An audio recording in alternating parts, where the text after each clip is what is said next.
think you're too cool for school? Well, it's time to prove it in battle. You're looking a little green, though. Let's start with the basics. I'm here to tell you a story about how there was once a little game that could. A game that did better than it had any right to, being a new IP on a system nobody bought. I was there to demo it the day it was first shown to the public, and I knew from the moment when I won my first game ever on Urchin Underpass on a team of my friends that it could be something massive if it just had the chance. And I was right. It was something truly unlike anything else shooters were trying, and changed so much. Did you ever think there would be a day where people were upset Doom didn't have motion aiming at launch? Yeah, that happened. And it was addressed in a patch. This game's legacy is marked not only by innovation, but by one of the most creative and friendly communities in gaming. And with that, I take my intro. Hey everybody, it's Chugga Conroy, and welcome to Splatoon 2.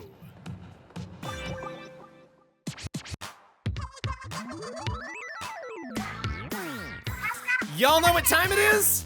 It's Off the Hook, coming at you live from Inkopolis Square. Check it, here are the current regular battle stages.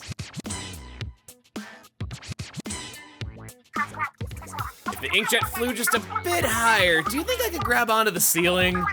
Pearl, for the last time, it doesn't count unless you climb by yourself. Why is our producer freaking out? Read the teleprompter, Marina? Huh? Let's see here.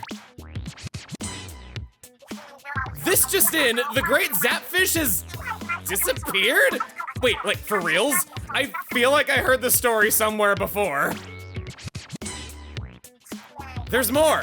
Pop superstar Callie of the Squid Sisters has gone missing. No, not Callie! This is terrible. Do something, Marina. Okay. I'll put together a search party, whatever. I'm sure they'll turn up at some point. In other news. But shouldn't we form a search party or something? Let's try a little something new today. I call it Inkopolis Fashion Focus. Pearl, what are you doing? I don't see this on the script. Relax, we're just gonna spotlight some fresh new styles around Inkopolis. Pearl, did you even run this by our producer? No wonder he freaks out all the freaking time with these clowns working. Nope, let's dive into our first feature. All the cool squid kids in town seem to be sporting these weird hairstyles lately. Squid kids? Oh, right. At this rate, it'll only be a matter of time before this thing is a full-on fad. Although, I feel I've seen these weird hairstyles somewhere before. All right, Pearl, I'm getting word that we're out of time for this segment. Ugh, fine. Be sure to tune in next time for more Inkopolis Fashion Focus. And when exactly is next time going to be? Pretty sure we peaked on that one, so probably never! And that's all the time we've got.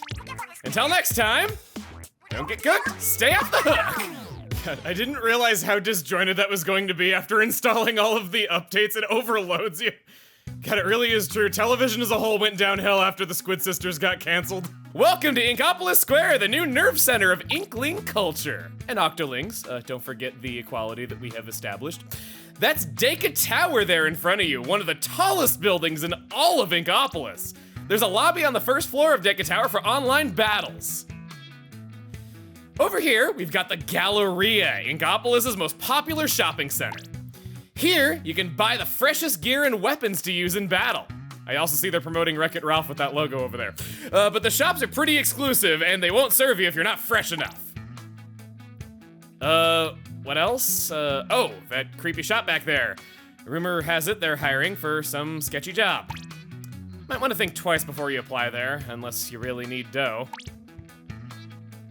That brings us to the Shoal, the coolest hangout spot in all of Inkopolis. That's where Inklings go to meet up with the nearby friends for both competitive and cooperative play. And next we have a woman.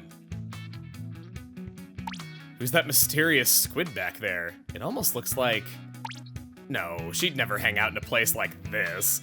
And those clothes, yeah, must be someone else. Is it just me, or does that alleyway seem a little fishy?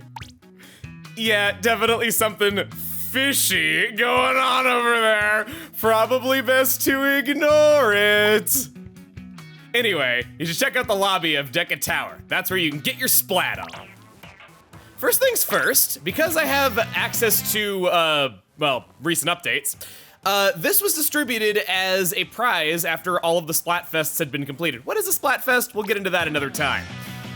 This is a DLC item for a 1-year plan on Nintendo Switch Online. I wouldn't get very far in playing everything in this game without it, so I have it. The Octo Layered LS, is a shirt given away for those who have purchased the Octo expansion for Splatoon 2. I will be covering the Octo expansion at a later time, but it is a part of this Let's Play, and so we receive it right away. I highly recommend the DLC quite heavily. Online Jersey is also an NSO bonus. The Studio Octophones are also for Octo expansion. And there we go, a lot of gifts right out of the gate. First things first, we're gonna go over and see that... Oh, I didn't know I was such a lady killer that she'd be scared to even make eye contact with me. Well, who am I to turn down a challenge? Let's pursue, not stalk. Whatever give you that idea. Having a YouTube channel is a trap, man. I have probably at least 40 videos on my channel saying that I would stalk this girl in particular. The Octarians. Hey, you showed up. As soon as I saw you aimlessly wandering around the square, I knew you were the one. Oh, whoa, lady, we're moving kind of fast here. I'm Marie. I know you're probably a bit starstruck, but I need you to get over it. Yes, I'm that Marie, you know, from the Squid Sisters. You've never heard of me? For eel?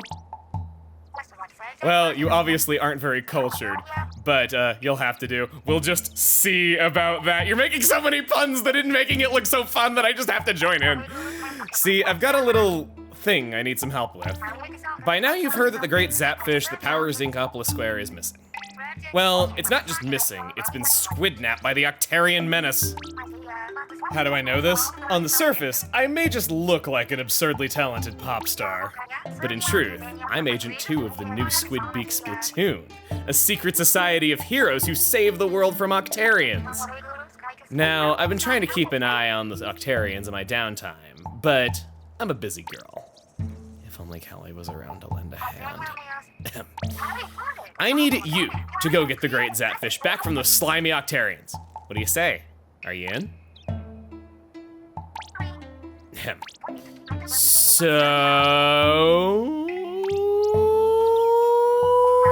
I'll take your awkward silence as a yes. Welcome aboard! You are now Agent 4 of the new Squid Beak Splatoon! I've even brought you a brand new hero suit as a signing bonus. And look at that, it fits like a glove. Not bad for an old hand-me-down. Let's go tear those Octarians limb from limb from limb from limb from... Limzaluminsa. Oh yeah, and the entrance to the Octarian realms are invisible. So you'll have to ink them to reveal them. Oh, I can't cover you in my sticky fluids. Okay, I'm not recovering from that one. Yeah, she is perfect in every way, even being able to block your attacks. We can practice on these attack dummies. This one's got a bit more health, and that one's got even more health than that. So, with this being a... The dissatisfaction you would have sported with me would have been unbearable. I needed to go back and do that. So, with this being a competitive online shooter game, and how I generally do everything in games, each day, we begin by tackling one area of the single-player campaign, which Splatoon is quite known for having good single-player with a lot of effort put into it. Boy, oh boy, oh boy, oh boy, I need to get up to that fast, otherwise it disappears! Oh god, keep going, keep going, keep going. I want to do this in one go! Yeah!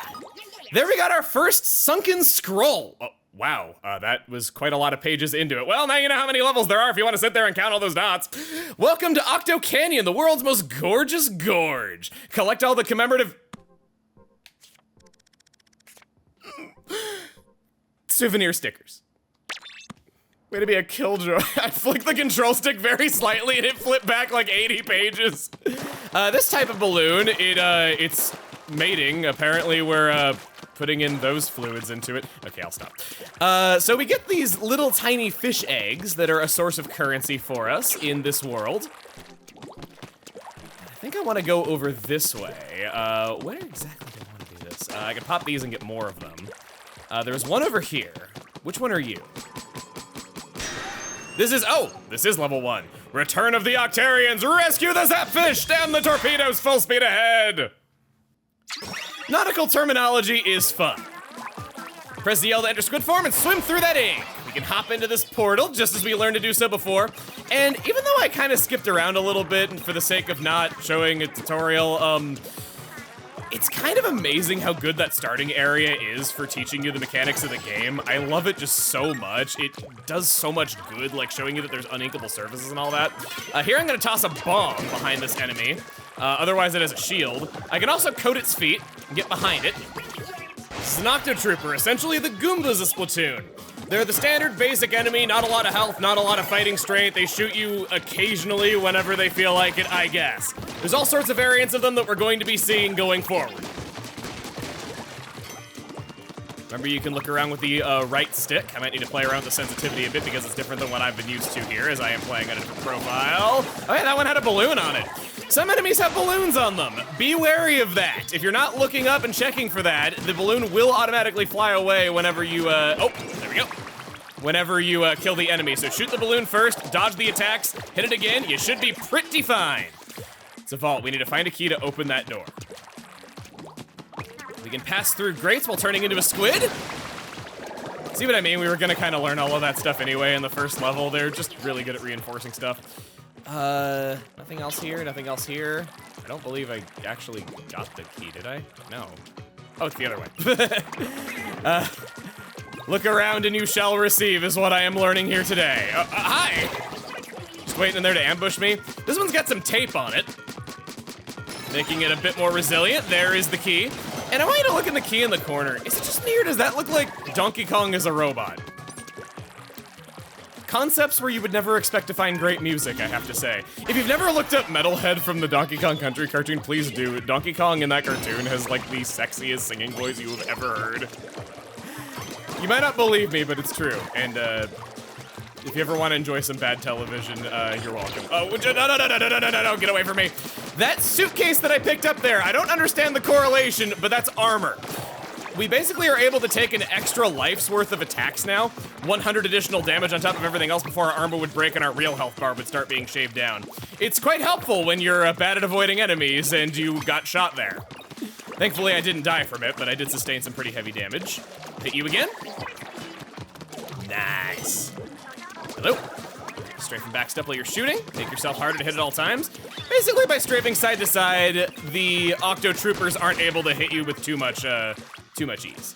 What I'll do is I'll throw a bomb behind you and then shoot you in the back as you turn around to block it. Remember that you are two halves of the same character. You don't have to worry about that. I could go into that portal, or I could do something else. I could swim up the side, break this, and get Sardinium. This is another type of collectible that is going to be hidden throughout every stage of this. We'll be sure to get them all. If I don't get it, well, we can always come back another time and I can just get it in a second run. That, and hit that. Using a combination of the right stick along with the motion controls, turning and aiming precisely on a dime is super, super good. It's one of my favorite things about this game, actually, is just how precise you can do that and not have to rely on stick controls. If you've never tried Splatoon with motion controls, I heavily, heavily recommend it. Up there is another sunken scroll. I can climb up this wall, and as long as I don't, whoop, had you going there for a second, turn into a squid for too long, I don't slip through it, and I can collect it. Do that again. Shot him in the back. He doesn't really have a vertebrate for me to disassemble, but it's still pretty cool. You. I absolutely do not need to be killing every single enemy, but I want to get the salmon eggs, okay? Number go uppy and ding ding sound feel good. Here we have Tentamissiles. These can shoot 5 targets at a time. So we'll go ahead and attack those down there as there are more of them and I get more bang for my buck. And as they're moving around, you see they're tripping over each other's missiles and sustaining damage. Helpful to do that in large groups of enemies. Also a good thing to remember in versus battles, so it's not just in single player. The fact that I was high up and had a good vantage point far away from those enemies, I could target more of them with the Tentamissiles easily. That being just one of many examples that we'll be seeing. Oh, the key's already exposed. I'll grab that. get 11 exactly, but a strange number to manufacture. I guess they figured by not selling a dozen, they could save money on manufacturing. We'll get this! Our first Zapfish. Look at me skating and doing tricks with my helmet and elbow pads. Don't I look dangerous? Ooh. A shockwave struck while one young lady was performing at a recent youth folk singing contest, doing damage to the venue. Fortunately, no one was injured. Except for the manager's pride. Wait, hold the plankton, or that's not a sea-related pun. I didn't open up the other vault. I swam right up to it with the key and it didn't open, so I guess I just assumed I didn't have the key, even though I did, and I swam on. It contained another set of tentamissiles, so this is more like what the massacre at the end of this level was supposed to look like. Great work, Agent 4. Inkopolis may not be doomed after all. You're just looking out over the city, all inspiring like some kind of kung fu master. Do you need company? You know, you remind me of Agent 3. If Agent 3 were like 2 years older and practiced basic hygiene. I'll ask you what your multiplayer rank is, but I don't want to demoralize. Whoa! I'll have you know, in another life, I was S+ rank. Thank you very much. I know I sound so dangerous with most of the player base being X rank. Why are you staring at me? Is there something on my face? No, but there will be in a second. Ah, how'd you going? I didn't make things too awkward for you to talk to me ever again, did I? I haven't blown that. I hear kids are all obsessed with these power egg collecting jobs nowadays. Great Zapfish isn't gonna save itself, although that would be rad if it did. It is pretty powerful. I think I can see Dake Tower from here. Indeed I do. Take it slow, Agent 4, but like, quickly. I can't believe you've never heard of the Squid Sisters. You're messing with me, right? Agent 4, the first time you encountered an enemy, try to figure out its moves. I gotta say, you smell so much better than the last Agent I trained. Hygiene wasn't Agent 3's strong suit. She keeps bringing up Agent 3. They were the main hero of Splatoon 1, so we're picking up where they left off. Maybe I should start looking for an Agent 4. It's times like these that I miss Agent 3. Dude, shut your face and get back to work already! Agent 4, more like Agent Snore. I need a vacation. Agent 4 sure is a talker. Commence Operation Awkward Silence. Can't the squid take a hint? I could really go for a nice slice of pineapple-free pizza from the future. A reference to a Splatfest theme from the first game. Who'd have thought Agent 4 was the needy type? So, Agent 4 is stalling by talking to me. Must be terrified of the Octarians. Can't the squid take a hint? Agent 4, okay, it's looping now. That had a lot more dialogue than I remembered it having or that I would have ever expected it to. Writing in these games are brilliant. There's a surprising amount of lore and a pretty good story to enjoy alongside it. It ain't just an online shooter. But the main thing that everyone comes to Splatoon for, I will say, are not those things that I've been praising so much. It's the online. And so, this Let's Play will be teaching you all sorts of things about versus, and we will be seeing every single weapon before the end. For now, I'm not gonna use a boring menu. We're gonna jump into Dake Tower like they've been telling us we should. Welcome to the lobby, your gateway to online multiplayer battles. As you battle, you'll raise your level and earn cash. A higher level will get you access to the freshest gear in the shops. And all new battle modes here in the lobby, so get that level up.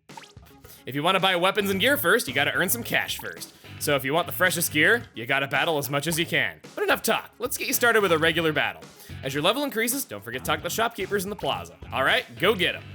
Each day, after clearing one area in the story, we'll be coming back to Inkopolis and talking about a new gameplay topic related to the multiplayer. The first of these is gonna take us to the equipment menu. If I were to select my weapon here and test it out, we go to the shooting range. These dummies have the exact same health as any enemy at 100. There is nothing to be lost, everything to be gained from going into the shooting range for even just a quick refresher, even if you played a weapon 1,000 times. Make sure that your aiming is on point, all that good stuff. But there's more to this place than meets the eye. It has a surprising number of little Easter eggs that I could see being missed. First of all, splat all 3 moving dummies at the same time, and you'll hear this. Celebrations! Inside this glass room is a broken E-liter 3K, a weapon not found in this game that was in Splatoon 1. the splat roller design from the first game, and the bomb design also from the first game. You hear that, E-Leaders? Your actually good version of this weapon is only being kept from you by a piece of glass. Feel the pain! Up on top of the ledges are some poor abandoned pairs of shoes. These are alternate color versions of the purple sea slugs and the punk cherries. These are not legitimately obtainable in any way. Sorry, just out of reach. Upon beginning Splatoon 2, you may have various clothing items that have varying degrees of freshness between them. Whoa, that is sick looking. It even matches my shorts well with the accent color. Wow. I didn't think I'd be starting off looking that cool. Damn. Pay to win fashion. I guess that is technically how fashion works even in real life. Anyway, when beginning Splatoon 2, you begin your quest with but one weapon available at your disposal. Let's learn. We're starting off with the weapon that begins every kid's journey to be the hippest and hottest squid in town, the Splattershot Jr. And just because it's the first weapon doesn't mean it's bad. It's actually quite viable. With its high fire rate, good spread, and high mobility, it strafes all around, covering the ground very, very fast. In fact, it has a lot of stamina to keep sustaining this over time. The bullets are already small and thus don't consume a lot of ink, but the special trait that sets apart the Splattershot Jr from all other weapons is its high-capacity ink tank, giving it 110% the normal ink capacity. Of course, the trade-off is that the gun itself isn't so strong at fighting. Ducking in quick, ducking out quicker is the way to go to make sure that you're not confronted in a situation where you're outreached.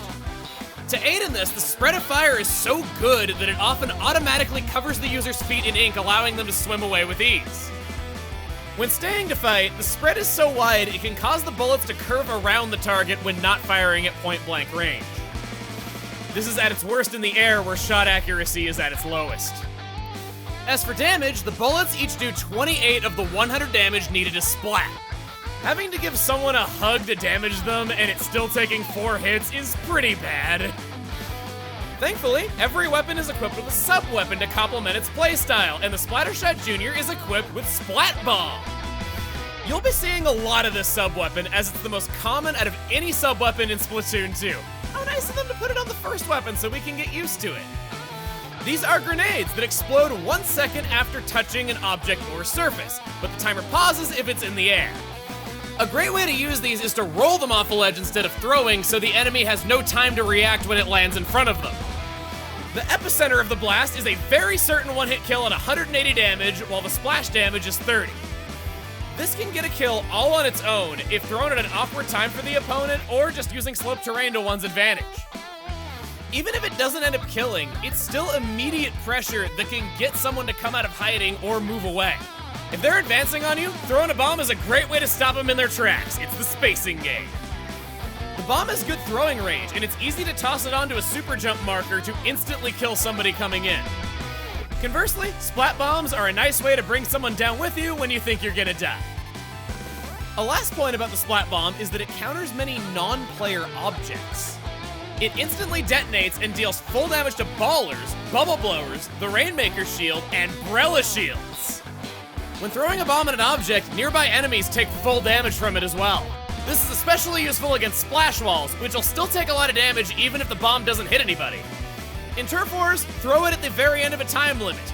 Already thrown bombs are allowed to detonate and can be the difference that wins it for the team. Capping off the raw stats, sub-weapons tend to be costly and can usually only be used one time without a reload. But that's where the Splattershot Jr is different. Thanks to that big ink tank, it can fire a respectable number of shots after tossing a bomb. Such a potent attack that reaches outside the Junior's normal range gives it nice attacking options. For best results, cutting off an enemy's route with a bomb and then opening fire as they're busy reacting to said bomb gives you the advantage. Hide and make sure that you've got the initiative. Well, unless you've got your special. Every weapon has a powerful special weapon that is built up by covering the ground with lots of ink. The requirement is different for all weapons, even if they have the same special. So try out different weapons that have the same special because they're not all identical in playstyle and viability. For this little gun, it's the Ink Armor, easily one of the most useful specials in the game. This grants armor to every living member of the team, and it will negate at least 30 points of damage and turn it into knockback. And it doesn't negatively affect any stats in the process.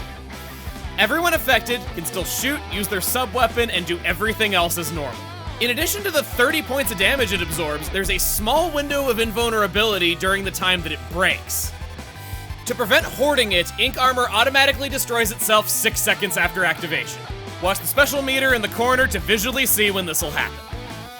Communicating when the Ink Armor is almost ready over voice chat assures that 2 players with Ink Armor chain it together instead of activating it at the same time and wasting it. Ink Armor is a good counter to other Ink Armors as a reaction play. Due to how flexible it is, high-level play actually will run 2 Ink Armor users on a team quite a bit. Now, other specials are important, and this doesn't mean every team should only have Ink Armor. What I am saying is that this is a great special to bring into randoms because it doesn't hurt to have it twice. Next, I'd like to talk a little bit about Super Jump. After 1.5 seconds of startup time, any player can move to any teammate's side or back to spawn with this. Ink Armor makes this 1.5 seconds less of a downside and makes it easy to super jump away if things are getting hairy. Retreating is a valid tactic. Every special weapon gives an instant ink reload in addition to its normal effects, but just because it looks like a defensive shield and gives free ink, don't use it as an emergency panic button. Very rarely will a special be viable in immediately threatening situations because they take a moment to activate. As you can see, the Ink Armor lost all of its charge because it died just far enough into the activation, whereas if I just took the death, I would only lose half. While I'm telling you what not to do with it, there are 2 major downsides of Ink Armor to balance out its usefulness. For one, Ink Armor makes all squids' eyes glow during activation. There is no way to mitigate this. Second, Ink Armor can be pierced. You'll see this when being shoved backwards significantly if the damage is greater than 100 in a single hit. All the damage over 100 gets through. This gets into the only situation where a player can die in Ink Armor. While fumbling around an enemy ink, the Ink Armor can get so damaged that the pierce damage is over 100. On the note of weaknesses, Ink Armor is well countered by explosions. Remember how the Splat Bomb had splash damage that was exactly 30 at bare minimum? That's a common trend. Pretty much any indirect blast damage is exactly enough to destroy Ink Armor, and it's how others are going to try to get you out of it. So what does all this mean for the Splattershot Jr? First of all, it has one of the cheapest special costs of any Ink Armor weapon. It has the easiest time building it up out of all of them. It's already great for a weapon that's not so good at fighting, allowing it to take more gunfire. But with such good mobility and turfing prowess, that means it's going to earn this ability all the time and be a help to the entire team on a constant basis. It's also nice being able to throw out a bomb for free while effectively having more health than the opponent when using all 3 pieces together. The frequent Ink Armor is what I would call the Splattershot Jr.'s greatest asset, and your decision to play it is going to come down to whether or not you feel not being a good fighter is a fair trade for that. That's all this weapon does for you. Now to move on to what you can do for your weapon. I sound like I'm running for president. Everyone in Inkopolis goes into their fights wearing clothes, you sloppy pig. Like it or not, you're wearing a hat, a shirt, and some shoes. Each one of these has 1 main slot that contributes greatly to your abilities, and 3 smaller sub-slots that contribute less and are rolled randomly upon leveling it up. Chances for certain abilities to be rolled are weighted depending on the clothing brand that manufactured it, so pay attention to the brand just as much as you would pay attention to the ability. In this section, we'll be covering not just abilities, but clothing brands that commonly benefit the weapon. Since this is our first time seeing any of these abilities at all, let's go over what each of them does. First of all, I'd like to give special attention to damage up! Because it's not in this game. Good thing to be aware of. Moving on to what is in this game is main power up. This raises the performance of the main weapon in some meaningful way, and it's different for every weapon. We'll be going over its effect for every single new main weapon so you know what it does. Main power-up makes the Splattershot Jr.'s bullets expand after hitting the ground. I don't recommend it, but at least now you know. With each new introduction of a sub-weapon and a special weapon, I'll be going over the effects of the abilities sub-power-up and special power-up, as they have wildly different abilities that are good to know. Sub power-up on Splat Bombs raises the throwing range and throwing speed. Probably not gonna be much help either. Special power-up, unfortunately, does not give Ink Armor more health, and that's what I'm here to debunk. It very slightly, and I mean slightly, reduces the activation time and gives it to the special duration. Now for the abilities that actually don't suck and that I do recommend, Run Speed Up! Affects movement speed and kid form, whether or not you're firing. The Junior wants to move around and keep shooting. This allows it to strafe around, covering more ground faster. Run Speed Up is a stackable ability, and all stackable abilities have diminishing returns to discourage stacking only one power. I hate to tell you, but they want you to have creativity. Special Charge Up is an ability I recommend alongside it. Less points necessary to build up that Ink Armor. Compound this with Run Speed Up, and it'll be getting that armor swimmingly. Speaking of being fast, Swim Speed Up is one of the greatest abilities out there, and there's very few weapons that wouldn't play it. Every weapon has a defined weight class, and even though the Splattershot Jr is a lightweight, meaning that it gets the least amount of return out of Swim Speed Up, being able to outmaneuver and get away from an opponent at close range is a great thing indeed. An ability that I recommend playing just a teeny bit of, doesn't need more than 1 or 2 sub-slots, is the incredibly over-the-top name, Bomb Defense Up DX! Reduces the damage taken from most bombs and some special weapons too. Plus it mitigates any tracking abilities for those who need stealth. 1 sub-slot goes a long way, instantly making it harder for inkjets to take you out. The benefits even expand into Ink Armor, making it so that less indirect explosions are likely to destroy it. Next is Ink Resistance Up. It reduces damage and movement penalties from touching enemy ink, but that's not what we like about it. We want it because Ink Armor gets less dinged up from touching enemy ink when it's on. I don't recommend running a lot of this. 2 sub-slots is the optimal amount. Normally, it only takes 1 frame in enemy ink to start taking damage. With 2 sub-slots, it's 40 frames. Another very commonly played ability is Ink Saver Sub. With that big ink tank on the Splattershot Jr, it's possible to throw 2 Splat Bombs on 1 tank with 2 mains and 1 sub of it. Being able to spam Splat Bombs, Splam Bombs, is a unique trait that only the Splattershot Jr can do. It's very worth running and makes the bombs available in more situations. Next, I'm gonna tell you about a situational ability that I personally really like. Last Ditch Effort. This is our first example of a mutually exclusive ability. In this case, it's only found on hats, so it must be considered over other hat-exclusive abilities. Last Ditch Effort activates if there are less than 30 seconds remaining in a turf war, or if the opponent is within 30 points of winning a ranked battle. Other than that, it does nothing. But when activated, that 1 main slot turns into 8 sub-slots of Ink Saver Main, Ink Saver Sub, and Ink Recovery Up. It's able to keep up the pressure, keep those reloads short, and this by itself will allow double bombing. It can be a great ability, but it can also do nothing for you. I don't recommend this in most modes, but in splat zones where there's the most back and forth and your opponents are likely to at least score some points, this is a good ability. And now for the last section, some hip hangouts. It's just as necessary to know the maps that play to a weapon's strengths as it is to know how the weapon itself works. These aren't every map that the Splattershot Jr is good on, just some cream of the crop options that should get across how it plays pretty well. I'm doing it this way because I want to help you find your favorite weapon you didn't know existed, and also because I want to encourage not blindly only playing one weapon. One of the best pieces of advice I can give is to adjust to the situation. After we learn about the weapon of the day, we'll be going in and playing 2 matches with it, 1 on each of the current maps. And just, seeing how we do. Now, I could always go into verses on this profile and show you what it's like to start from the beginning, but there's just one problem with that.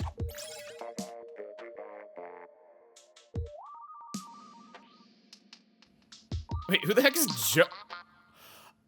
Oh, I have my other profile, which is named after the less remembered Pikmin from my Pikmin Let's Play from decade. I am old. As I was saying, there is just one problem with that. Level 1s just sit there and take it. That's not fair. Kids are the future of your community. And level 1s basically count as infants. So instead, check out my swag! I have another profile already prepared. It's like I'm a celebrity chef. I'm gonna be using this profile, my personal one, in order to showcase these weapons in the best light possible and with the fairest of fights.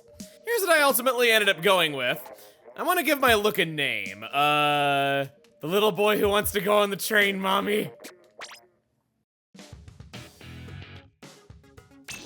Let's fight!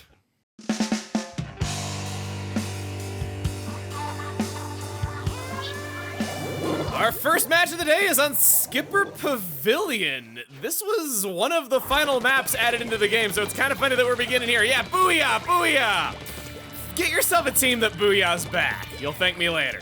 So this map is not totally symmetrical. It kind of meets in the middle though, but you have one base on that side, the other base on the other side. It's kind of a U-shaped map. Hi. Oh, damn it. I thought I was gonna get him with the bomb right there because he wasn't looking. It's my reach giving me trouble. I'm gonna ink armor right here. And I'm going to, oh! Man, this guy's giving me trouble. Hi. I can bomb you, yeah. I hit up that baller with a bomb right there, and I was able to do heavy damage to it, forcing him to have to detonate early.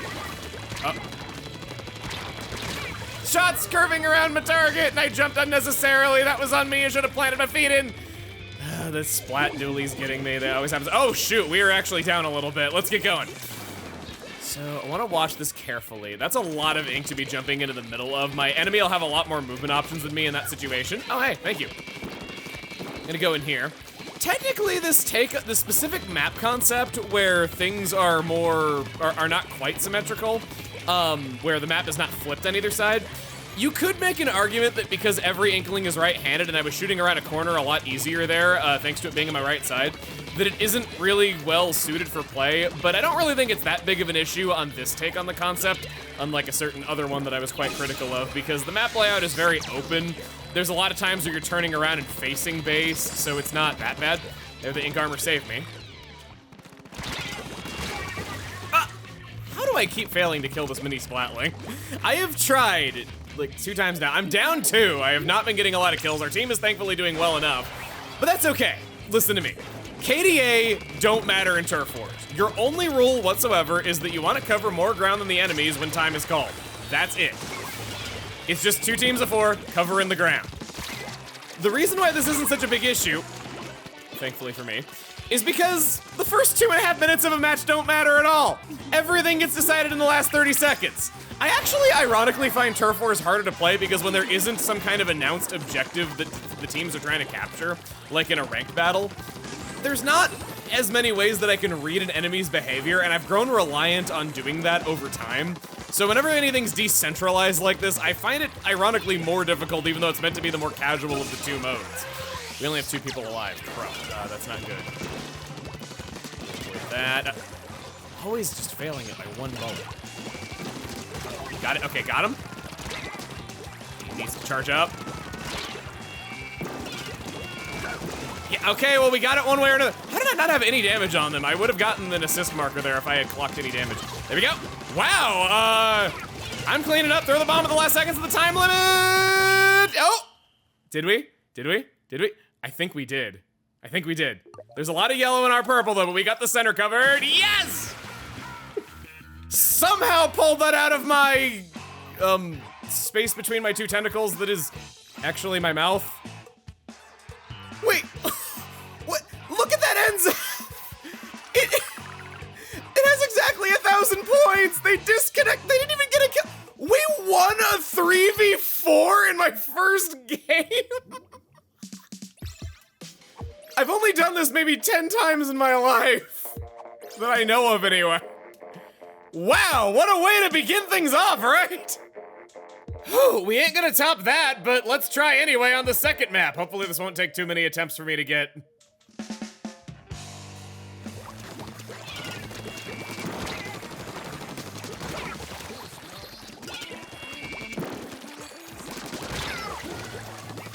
Wow, I want to show that, because, damn, I was playing pretty nicely. Ah! Bomb timing, yes! By slipping the bomb behind him, I pulled that up, wow!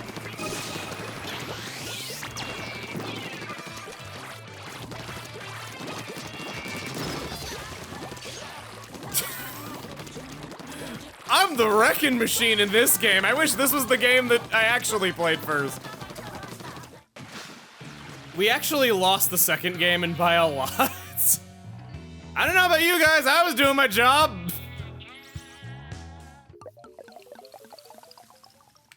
Second is a win. Ah! Oh boy, another victory for the pile. Muscle Forge Fitness is real. They said I was crazy. They said it didn't exist, but finally we're here. Ah, we're finally here. I'm fighting alongside literary. Oh, is that the hero? Fighting against the hero himself. I don't feel so good about this one. We even have the darker ink color. It's not looking so thematically nice. I'm getting out of there. I'm not charging a sniper head on. Not charging a charger, if you will. I want to go up this way. Ooh, got a bomb. Good, make him back off. Good, all right, you're coming over here. I saw you, yes! Jumping at just the right time to align my shots over that little ledge. Actually, pretty good. All four of us are alive, why not? We'll pop the special right here and just kind of get something going down the middle. I can take a snipe from you now. Yep, done. That's a good example of the ink armor just helping it in so many matchups that it otherwise would have no business doing. Beginning of the match, it would have been foolish to snipe because I lived another day. I could always come back another day with my armor. Good. So I want to talk to you a little bit about Turf Wars and how it fits into the lore of this world because, oh yeah, it's got a story, and you kind of only really know it from playing the first game. So, a long, long time ago, there were turf wars that were fought in the world that Inkopolis is in. Basically, interspecies battles between squids and octopuses to determine who would be the dominant species of the surface. Fast forward 100 years, and kids now fight in an extreme sport known as turf wars, mimicking the turf wars of old. The ink just simply dissolves after a few minutes, shortly after a match concludes, and it's sort of like how in our world, how kids just kind of play sports wherever, like on a street or like in a marketplace or in the middle of a park, even if there's not a designated area for it. And even though it annoys the old people, it's just kind of a thing kids do. After all, squids are predators with prey drives, just like we are. They gotta get out that pent-out aggression somehow. Wow, we are sucktacular-ing hard. Wow, I'm gonna jump to this right over here.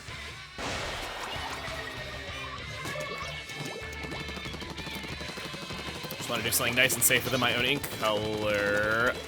And let him get away. Three of us are alive. We need to get something going here. We were playing so well at the beginning. This is what I mean.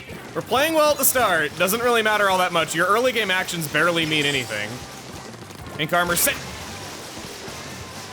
Well, it did save me. I got flattened. Come on. There. Huh. Still over there. Now he's gone. Get rid of you. Can't have you sentries painting in my base. Don't even have 1,000 points built up yet. I need to get ink armor here. All of us are up. We're kind of getting close to the middle. Let's do it. Nice one. Took out the sniper. Oh god, no, no, no, no, no, get away from me, get away from me, get away from me. I don't want to be canned. No, frick. That's a loss. All right, 1 win, 1 loss. If you count all the others, it's like 5 wins and 1 loss. All right. Just saying, if you want to count all the matches that I played today, that's a pretty good average.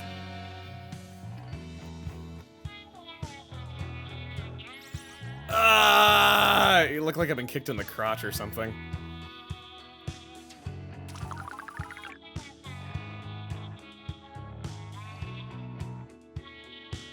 Well, that's okay. We still had a fun time. I got to show you a great weapon, one of my personal favorites. I think it's so nice that... I think it's great that the first weapon in the game is as good as it is. It's wonderful. Well, so begins our adventure. Salt plus bad matchmaking equals ranked.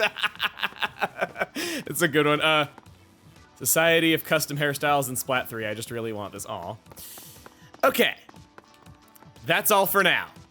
Next time on Splatoon 2, we'll be continuing the story, which is going to be a default thing as always, but we're going to be seeing the most average and well-rounded gun of them all.